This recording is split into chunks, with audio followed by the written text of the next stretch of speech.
ನಮಸ್ಕಾರ. ನಾನು ಪ್ರೊಫೆಸರ್ ಪ್ರಾಣೇಶ್ ಕುಲಕರ್ಣಿ ಮಾತಾಡ್ತಾ ಇರೋದು. ನಮ್ಮ ಭಾರತ ದೇಶದ ಆದ್ಯಂತ ಬಹಳಷ್ಟು ವಿಖ್ಯಾತ ಪ್ರಖ್ಯಾತ ಆಕರ್ಷಣೀಯ ಸ್ಥಳಗಳಿವೆ. ಅದರಲ್ಲಿ ಒಂದು ಅಜಂತ ಗುಹೆಗಳದ್ದು ಈ ತಾಣವಾಗಿರುತ್ತದೆ. ನಾನು ಕೂತಿರೋದು ಇದು ಗುಹೆ ನಂಬರ್ 10, ಕೇವ್ 10 ಅಂತ ಕರೀತಾರೆ. ಇದನ್ನ ಮೊಟ್ಟ ಮೊದಲು ಬಾರಿಗೆ ನೋಡಿರೋದು ಬ್ರಿಟಿಷ್ ಸೈನ್ಯಾಧಿಕಾರಿ ಜಾನ್ ಸ್ಮಿತ್ ಆಗಿರ್ತಾನೆ. ಆತ 1819ರಲ್ಲಿ ಇದನ್ನ ಕಂಡುಹಿಡಿಯದಂತೆ ಕಥೆಗಾರರು ಅಥವಾ ಇತಿಹಾಸಕಾರರು ಇದನ್ನು ಗುರುತಿಸಿದ್ದಾರೆ.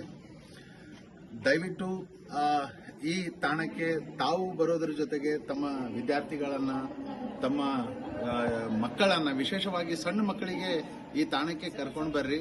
ಇದರೊಳಗೆ ನಮ್ಮ ದೇಶದ ಸಾಂಸ್ಕೃತಿಕ, ಐತಿಹಾಸಿಕ ಮತ್ತು ಕಲೆ ದರ್ಶನ ಮಾಡುವಂತ ಅದ್ಭುತವಾದ